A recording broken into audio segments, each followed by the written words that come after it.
Sanatın Penceresi programından herkese merhaba. Bu haftaki konuğumuz fotoğraf sanatçısı Belgin Şahin. Kendisiyle yaptığı çalışmalar üzerine konuşacağız. Hem fotoğraf sergisi hem de bir belgesel çalışması oldu hali hazırda. Bunlar üzerine sohbet edeceğiz. Hoş geldiniz. Hoş buldum, teşekkür ederim. Nasılsınız? Sağ olun, memleket gibi. Siz nasılsınız? Biz de biraz öyleyiz.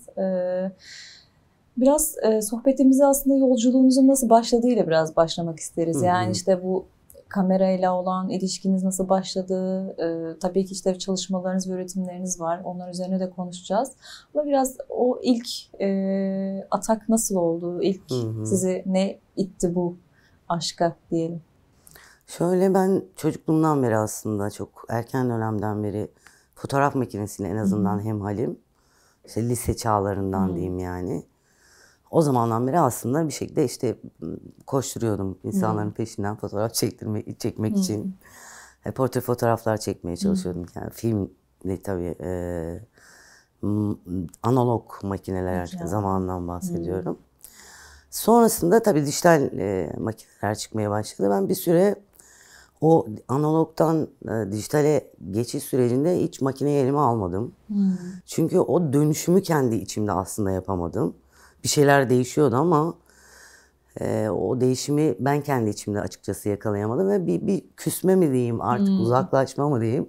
Mesafe girdi. Evet, mesafe girdi. Bir dönem atıyorum yani belki 5 yıl belki daha fazla hiç elime o zaman makineyi almamıştım, fotoğraf makinesini. Sonra bir şekilde işte üniversiteyle birlikte gazetecilik okudum. İçselleştirmeye başlıyorsun. Çağ değişiyor. Sen de o dönüşümü sağlıyorsun. Ama bu benim için şeydi, nasıl diyeyim, bir tutku diyebilirim yani. Fotoğraf hakikaten insanın hayatta hep bir takım şeyleri oluyor, tutkuları oluyor ya da olmalı, bilmiyorum. Evet. Benimki en azından fotoğraftı diyebilirim. Çocukluğumdan beri böyleydi ve bir şekilde bunu toplumsal hayatın kendisiyle, kendinle bütünleştirirken de aynı zamanda çevrenle de, yani o toplumla da, yaşadığın yerle de, coğrafyayla da birleştiriyorsun bunu. Ve işte bu yolculuk beni kendi içimde böyle dipler noktasına getirip kendi yüzleşmemi yaşadığım bir zamanda, şöyle diyeyim, pandemi döneminde bilirsiniz, bu çok fazla vaktimiz oldu. Kendimizle yüzleşmeye. Esasen çok birey olduk, çok yalnız kaldık. O süreçte benim yine işte kendinden yola çıkıyor insan ilk başta. Bir kadın olmaktan yola çıkıyor her şeyden önce. Evet. Neye maruz kalıyorsan kimliğin üzerinden aslında onun üzerinde biraz yoğunlaşmaya başlıyorsun. En azından bendeki tarifi böyleydi. O zaman Maske Morfoz diye bir fotoğraf projesi yapmıştım kadınlarla ilgili. 10 kadınla çalıştım. Bir tanesi kendimdi. Otobiyografi yapmış oldum yani fotoğrafla. 3'er tane fotoğraf çektim. Her kadından 3 kare. Toplamda da 30 tane fotoğraf çıktı ortaya. Ya bu da maske morfoz, metamorfozdan geliyordu yani. Evet. İşte başkalaşım, dönüşüm, değişim.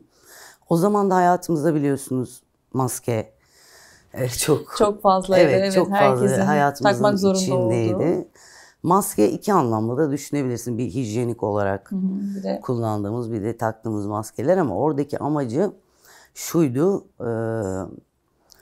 Kadınların o zaman mesela her dönem kadının şiddet boyutu türlü şekillerde şu anda bile çok yoğun bir şekilde yaşanıyor, ama pandemi döneminde bu kapalı kapılar ardında yaşandı ve biz bunu duymadık. Yahut hani sessiz bir süreçti gerçekten. Evet, zor bir süreçti. Kadınlar için herhalde 5. kez ya da 6. kez zor bir süreçti kesinlikle. Evet. Yani o işte kapalı ortamın içerisinde yaşamaya çalışmak, evin bütün sorumluluğunun daha ağırlaşarak kadının üzerinde böyle bir yük olarak görünmesi falan.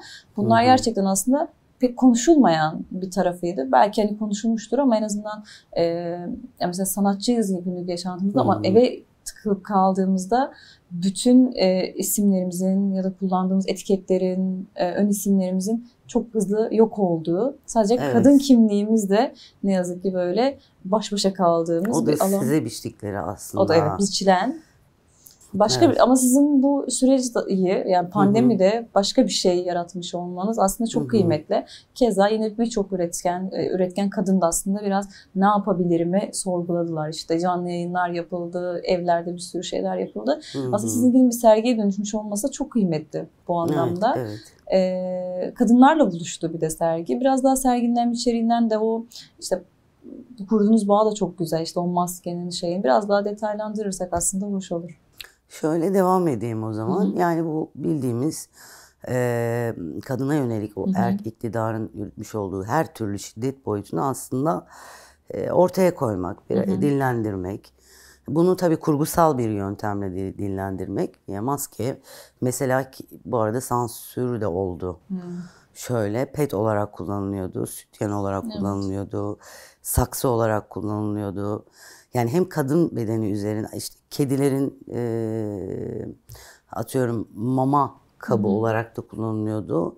Bir oyuncak olarak da kullanılıyordu. Çocuk için bir oyuncak olarak da kullanılıyordu. Aklıma gelenler hali hazırda bunlar.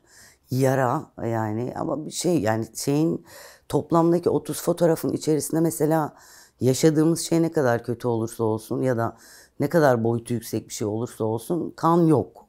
Orada bir tek yara fotoğrafında bilekte gazlı bez olarak kullanılmıştı maskeyi kullanmıştı. Onun dışında orada da bir kan yok yani sadece işte bu yarada gazlı bez olarak kullanıldığını anlıyoruz. Yani birçok şey hayatımızın birçok alanında o maskeleri kullanıp aslında maske başka bir şeye dönüştü. Orada bir pede dönüştü, işte sütyene dönüştü, başka bir şeye dönüştü vesaire. Ve bunu yapan daha sonra işte yani mesela geri dönüşlerden bir tanesi buydu. Hakikaten zor durumda olup pet için kullanan varmış bu arada. Çöpünü kullanan varmış. Bakıp ilginç bulanlar, çocuklar bile çok eğlenmişti sergiye gelip gezdikleri zaman. Velhasıl yani böyle bir çeşitli 30 tane fotoğrafın olduğu bir tamamıyla kadınların olduğu ve onlarla mesela bunu yapıyor olmak yani bir kadın olarak kadınların bir arada olduğu birlikte aslında kolektif üretmiş oluyoruz bir yanıyla.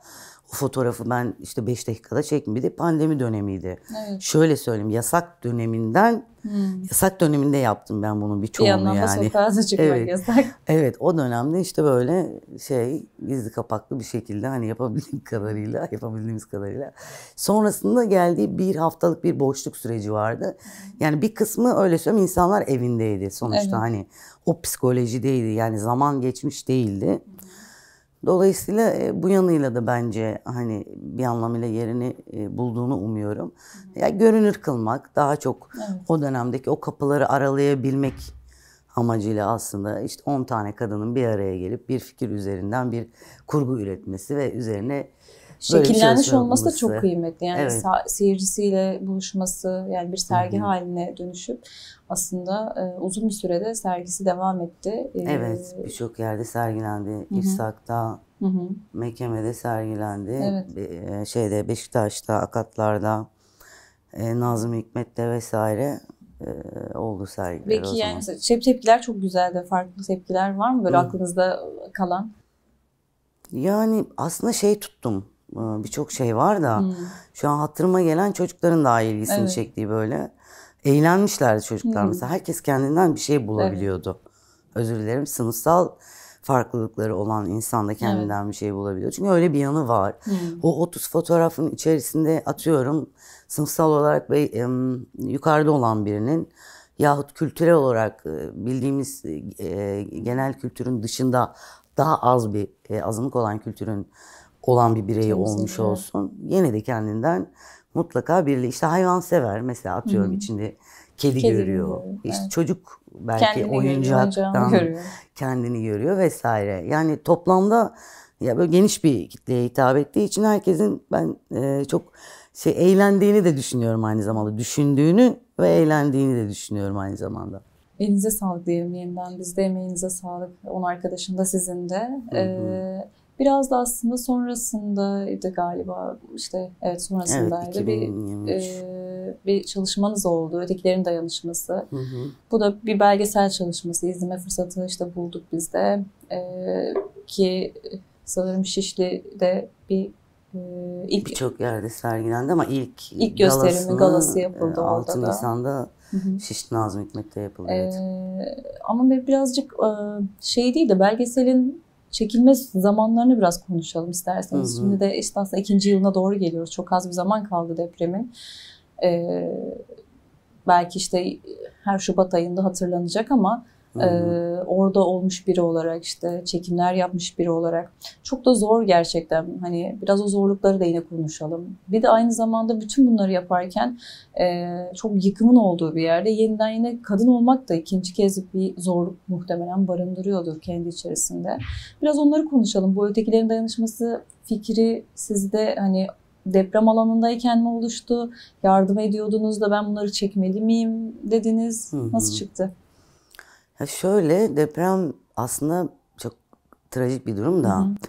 Depremin kendisinden de bahsetmiyorum. O da trajik tabii. Ben kısa film çektim. Ve o kısa film bitti aslında. Bitmişti o zaman. Yani şey zamanı. Çok az bir prodüksiyon kısmında az bir işi kalmıştı kısa filmin. Ve afişini 5 Şubat'ta paylaştım. Kendi Instagram hesabımdan paylaşmıştım. 5 Şubat'ta işte ben bu coğrafyayı biraz bizim bu durumumuza da benzetiyorum. Hakikaten öyle. 6 Şubat sabahı deprem oldu. Yani 5 Şubat sabahı afişi paylaştığımda bir haftalık belki bir işi vardı, öyle diyeyim yani. O zaman zaten kendimde bulunduğum yerelde önce ilk başta dayanışma faaliyetlerine katıldım açıkçası. Herkesin yaptığı gibi yani. Daha sonra işte 2 ya da 3 gün sonra benim bu arada bir öğretmen arkadaşım da enkaz altındaydı Hatay'da bilgisini alıyordum. Hani onun durumunu öğreniyordum. Aynı zamanda diğer insanların durumu vesaire derken Hatay'a gittim. Ama Diyarbakır üzerinden Hatay'a gittim. Önce Diyarbakır'a, daha sonra Hatay'a gittim. 8. gün falandı yanlış hatırlamıyorsam. Gazetecilik yapmak için. Aslında haber için gittim Hatay'a. Ama aynı zamanda işte arkadaşımın durumuyla da ilgili haber almak istiyordum.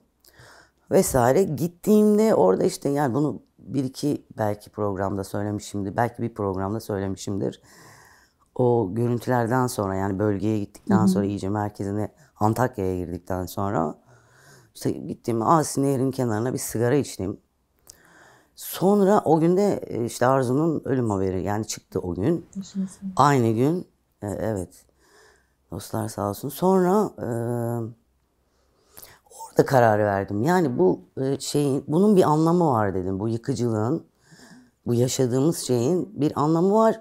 Anlamı da şu: burada insanlar devam etmeye çalışıyor. Bir dayanışma gösteriyorlar. Ve yaşam da var yani bir yandan. Evet. Ben hep bunu benzetiyorum. İşte o gün orada o sigara içerken karar verdim. İsmine değil. Yani bu dayanışma bunu hak ediyordu gerçekten diye düşündüm.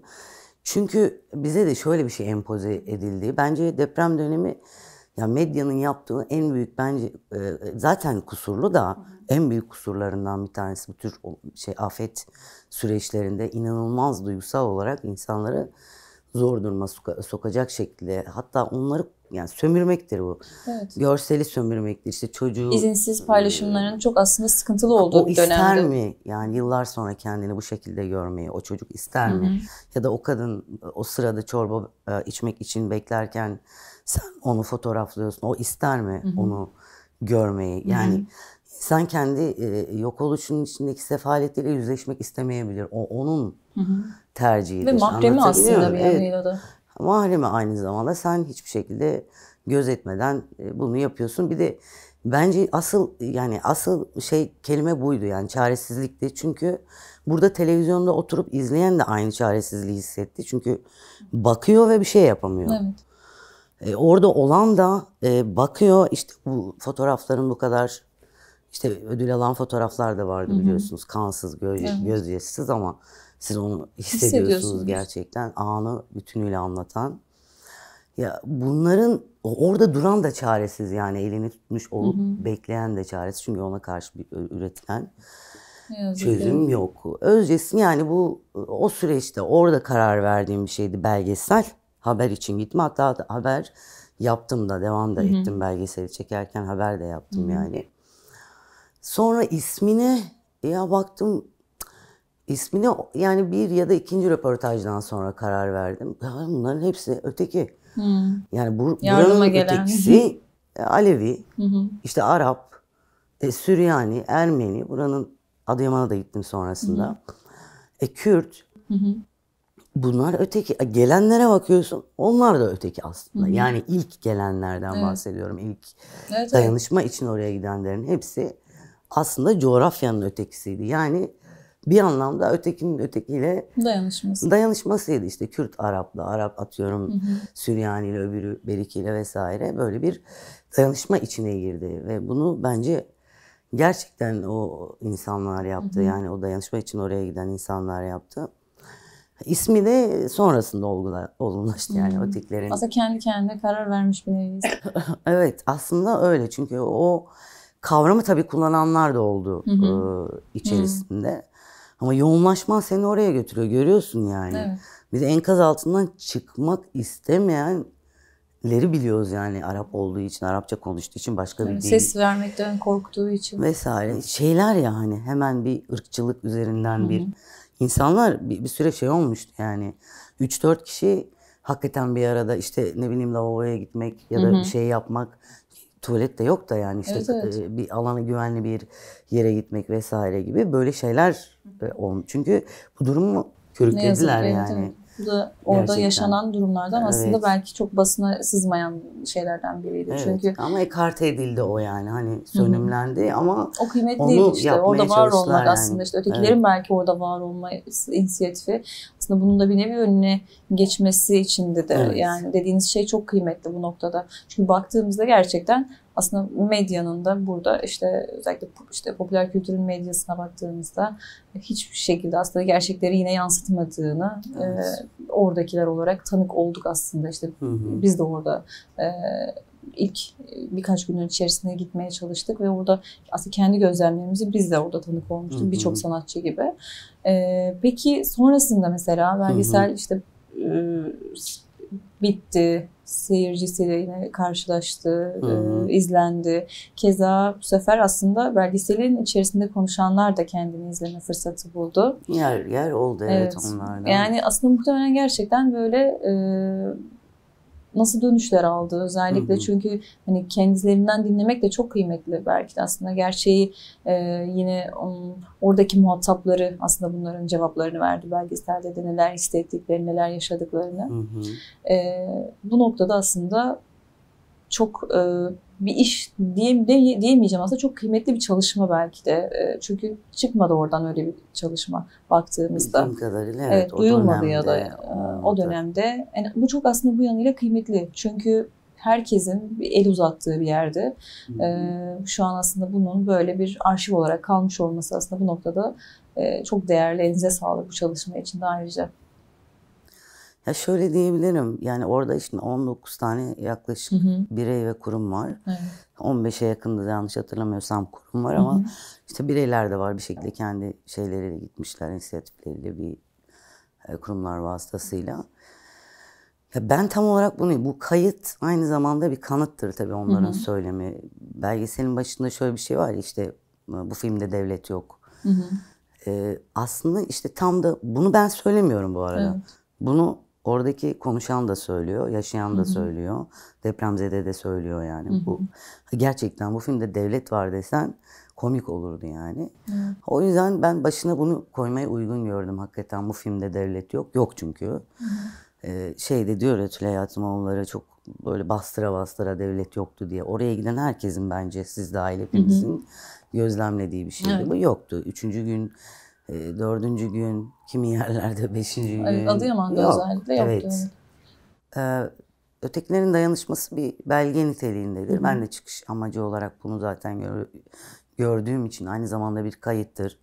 Aynı zamanda bir kanıttır. Bir belge niteliği taşır ve bir arşiv oluşturmak bile bunun için. Yani sadece bence oturup insanlar gerçekten izlese bile, yani o bölgede olmayıp da bir şekilde oraya, eminim çok fazla şey katkısı olacağını düşünüyorum yani. Çünkü en azından son işte 3 bölüm şeklinde yapmıştım belgeseli. İlk bölüm ilk şoktu, şok anı. İkinci bölüm işte daha çok geliştiği zaman da dayanışma zamanı. 3. bölümde Ne yapmalı yani? Nasıl olacak işte bundan sonra nasıl ömrü? Kimisi diyor atıyorum burası 4 yılda toparlanmaz ki ikinci yılına giriyoruz. Az kaldı yani. Kimisi diyor işte atıyorum burası 10 yılda toparlanır. Kimisi diyor 3 yıl, kimisi diyor. Ama herkes o zaman tabii konteynerler yok, bir şey yok vesaire. Bir önceki level'ını söyleyen de var. Hani konteyner ihtiyacımız var diyen insanlar da var vesaire. Yani toplamında en azından şu sorunun kıymetli olduğunu düşünüyorum. Yani ne yapılacak, bundan sonra ne yapmak gerekiyor? Ki yapılıyor da, gene işte sivil toplum kuruluşları vesaire dayanışma örgütleyen arkadaşlarımızın, kurumların her birinin orada görüştüğümüze dair her birinin bir şekilde bağını kurup şu an işte kooperatifleşmeye gitmek gibi kendilerince çözüm üretmeye çalışıyorlar. Hala devam ettiğini biliyorum ve hala devlet maalesef organizasyonuyla orada bulunmuyor. Yani şu kötü bir şey. Mesela devlet yoktu diyorsun. Devletin bir kurumu orada yoksa, esas kurumu orada yoksa yoktur demektir bu. Bu anlama gelir yani. Ki yani kabaca aslında bir şey görünüyor ya, devlet yoktu. Yoktu ama mesela AFAD yoktu. Kızılay'ı evet, gördük, onu yoktu. gördük, bunu gördük. Şimdi neyin o kadar çocuk okula gidiyor vesaire ya da gidemiyor. Biliyor muyuz bunu? Milli Eğitim Bakanlığı'nın ne kadar çözüm ürettiğini İkinci şu anda. yılın aslında dediğiniz gibi yaklaştık neredeyse ve hala aslında durumları çok kötü durumda olan bir sürü depremzede var. İşte evlerini alıp alamayacaklarının sorularının cevaplarını bulamayanlar. Yine işte aslında işte o belki belgeselde devlet yok burada diyenlerin aslında hala belki sorsak hala yok diyecekleri bir durum aslında var, kesinlikle, ne yazık ki orada. Evet, kesinlikle. Peki hani işte tepkiler nasıldı? Onu da aslında bir yandan da merak ediyorum. Bir yandan da şey de aslında şimdi bile gidilse orada yeni bir belgesel sanki çıkabilir. Çünkü hala orada yardıma muhtaç ne yazık ki bir sürü insan var. Ya şöyle, ben bunun ikisini ve üçünü aslında düşünüyorum. Hala da düşünüyorum. İkincisi biraz orta evre. Üçüncüsü de artık hani ağaçtan bir elma toplayıp büyük bir güvenle diyeyim en azından yani. Yaşamın yeniden orada yani, var olduğu bir de zaman. Bir de o zamanı belki. Çünkü Antakya, işte Adıyaman, bu bölgelerin yani depremin 11 ilinin neredeyse tam köklü şehirler. Köklü kültürü olan, köklü geleneği olan vesaire şehirler. Buralardaki o yaşamı, tekrar kazanılmış olan o yaşamı vermek de önemli bence. O evrildi dediğin gibi. Yani bu süreçte şimdi gittiğinde çok eğitimden tut sağlığa, yine kadın yaşam alanları ile ilgili olarak da çok büyük sıkıntılar, ekonomik kriz vesaire. Kesinlikle.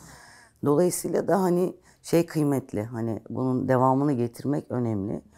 Ya istiyorum yani 2 ve 3'ünü o anlamıyla. İşçi Filmleri Festivali'nde oldu, Nazım Hikmet'te oldu. Bu yakın zamanda hatta 2000'de oldu. Yine Nazım Hikmet'te oldu. İstanbul Kadın Meclisi'nin DEM Parti 17 Ağustos depremiyle ilgili belgesel izleyelim demişlerdi. Öyle bir en yakın zamanında o oldu. Onun dışında Hopa'da gösterildi. Eskişehir'de gösterildi. Zaten İşçi Filmleri Festivali'nde de online gösterildi bu arada o zaman. Online gösterim devam ediyordu hala. O yüzden nerede kimler izledi onu bilmiyorum ama sonrasında röportajlar yapıldı bununla ilgili. Tabii ilk galası yani ilk 6 Nisan, bir de çok erken bir zaman. Şimdi Şubat'ta deprem oldu. Ben geldim yani 28 gün kadar kalmıştı Adıyaman, tekrar Diyarbakır, tekrar işte bu hat üzerinde gidip geliyordum sürekli. İstanbul'a geldim. İstanbul'a geldikten sonra çalışmaya başladım yani kurgusunu yapmaya başladım. Onu da kendim yaptım bu arada. Teknik olarak destek olan bir arkadaşım vardı. Necati sağ olsun. Onun dışında temel kurgu vesaire de kendim oturdum yaptım ve bittiği zaman başvurusunu yapıp işte 6 Nisan'da, çünkü bunun bir an önce aslında seyircinin ya da insanların görmesini istiyordum yani. Velhasıl gelen tabii o gala esnasında kendini izleyen insanlar oldu. Daha sonrasında orada da fikirlerini belirtenler oldu. Bir defa çoğu insan şöyle dön. Çünkü orada yani gidersiniz mesela şey üzerine yıkıcılığı çekmek kolaydır. Yani bir şeye ihtiyaç duymazsın. Bir gözyaşını çekmek kolaydır. Yani onunla bir bağ kurarsınız. Ama bir işte kanın olmadığı, gözyaşının olmadığı bir yerde bir insana bir yokluğu anlatmak, bir yıkıcılığı anlatmak zordur yani. O yüzden ben mesela bu aynen pandemi döneminde yapmaya çalıştığım maskemorfoz gibi ötekilerin dayanışmasına da yok. Bulamazsın yani etrafta bir şeyler toplarken kendini kötü hissedebilecek biri ya da bir çocuk ya da hani anlatabiliyor muyum dedim. O yıkıcılık içerisinde onu asla vermedim ve imtina ettim yani. Bu aslında çok önemli bir nokta belki de. Vardı bende yani o görüntü, belki daha fazlasını verebileceğim görüntüler, bilgiler de vardı aynı şekilde. Ama ben bunu doğru bulmuyorum yani. Bulmadığım için de böyle yapmayı kendim tercih ettim yani. En azından onu belirtmiş olayım. Dolayısıyla bu insanlarda şeyi yaratıyor. Gerçekten bir durumun kendisini idrak edip de vahametinin yani afetin boyutta bilen insan veya duygusal olarak hisseden insanların onu sonuna kadar izleyip bütünleştiğini biliyorum. Yani ve ağlayanlar oldu mesela şeyden sonra, galadan sonra, ilk şoktan sonra çıkanlar oldu. Sonra geri gelenler oldu vesaire. Başka yerlerde de bir şey yaparken, gösterilirken gene ilk bölümde gidenler oldu mesela vesaire. Sonra tekrar işte geri gelip izlediler. Yani böyle etkileri de oldu. Tabii kolay değil yani onu yaşamış bir insanın kendisini orada izliyor olması da aslında zor bir an. Ona tekrar tanık olmak, yaşamak gibi bir durum. Evet. Aslında gerçekten bu ikinci çalışmanız yani ötekilerin dayanışması da hem bir tarihe not düşmek, belki de işte o cümlenin unutulmaması. Çok duyduk gerçekten bunu. Burada devlet yok, işte burada kimse yok, kimse yardıma gelmedi. İhtiyacı olan belki de gerçekten hani farklı bir daha iyimser tablolarla karşılaşabilecektik. Ama ne yazık ki işte kimsenin orada, iktidarın orada, sorumluların orada olmaması aslında belki de o tabloyu daha da kötüleştirdi. İnsanların gerçekten daha da acılarına acı kattı ne yazık ki. Ve bu da işte aslında işte bizlerin hafızalarında şimdi kaldı ama yarın öbür gün tarihe de not düşülmüş oldu gerçekten. Evet. Çünkü arşiv de çok önemli bir şey. Bundan aslında böyle belli zamanlarda konuşuyoruz konuklarımızda. Arşiv de çünkü baktığımızda da tarih boyunca hep iktidarların, erklerin yazdığı bir arşiv vardı. Bu artık değişiyor yani bizlerle beraber. Bizim de bir arşivimiz var ve başka bir arşiv bu arşiv. Bu noktada elinize sağlık gerçekten ikinci çalışmanızla da alakalı. Var mı peki yeni bir çalışmanız? Şöyle bir belgesel üzerine şu anda yani uzun zamandır düşündüğüm bir belgeseldi ama işte dediğim gibi coğrafyada bir şey koyuyorsun afişini ertesi gün başka bir şey olabiliyor. Evet. O yüzden olmayabiliyor ya da süresi uzayabiliyor en azından öyle gündemi söyleyeyim. Değişebiliyor. Başka bir şeye vesile olabiliyor. Evet. Yani göçle ilgili esasen. Ama böyle 3 aşamalı bir göç diyebilirim. Hani 1970'lerin sonu 80'lerde gelen bir göç. İkinci zorunlu göçle gelen bir Kürt nüfusunun yoğun olduğu, Kürtlerin yoğun olduğu bir göç var aslında. Sonrasında savaşla gelen bir göç var. Yani bu 3 göçü birbiriyle aslında bir anlamda birbirinin ötekisini de yaratıyor bu göç de çok yani ilk gelen Kürt'ü istemiyor. Atıyorum o Suriye'yi istemiyor. Ya da ırkçılık böyle bir şey aslında işte bir yanıyla da kendi istemiyor gibi. Ama o toplumsal hayatın içerisinde bir şekilde işte kabuller de var, beraberinde geliyor. Ben biraz burayı irdeleyen bir yerden bir şey yapmak başladım öyle diyeyim. En azından oluşturmaya çalışıyorum şu anda. Umarım olur diyelim. Evet, umarız o da hızlı bir şekilde. Hızlı demeyelim de yani zamanında kendisini bulur o da yolunu. Diğer çalışmalarınız gibi. Onun üzerine de belki yine konuşma fırsatı buluruz sizinle. Teşekkür ederim. Biz aslında yavaş yavaş zamanımızda böyle programımızın yavaş yavaş sonuna geldik. Gerçekten baktığımızda tabii ki aslında işte toplumsal olguların çalıştığınızı görüyoruz. Bu noktada da hani bunu muhtemelen sizin hani neden tercih ettiğinize dair bir gerekçeniz vardır. Bu da çok kıymetli bu yanıyla. Gerçekten hani bizim de hem hafızalarımızda yine yer edecekler hem de belki işte hatırlamakla alakalı bir durum söz konusu olduğunda dönüp bakabileceğimiz, açabileceğimiz dediğiniz gibi yaratacak bir durum var aslında çalışmalarınızda. Bu noktada yolunuz açık olsun diyelim. Teşekkür ederim. Yeni çalışmanız da hayırlı olsun şimdiden. Sağ olun, teşekkür ederim. Programa katıldığım için de sizlere teşekkürler. Emeğinize sağlık sizin de. Biz de çok teşekkür ediyoruz hem programımıza katıldığınız için hem de sohbetiniz için. Teşekkürler. Sanatın Penceresi'nin bu haftaki konuğu belgeselci ve aynı zamanda fotoğraf sanatçısı Belgin Şahin'di. Haftaya Sanatın Penceresi'nde yeniden görüşmek üzere.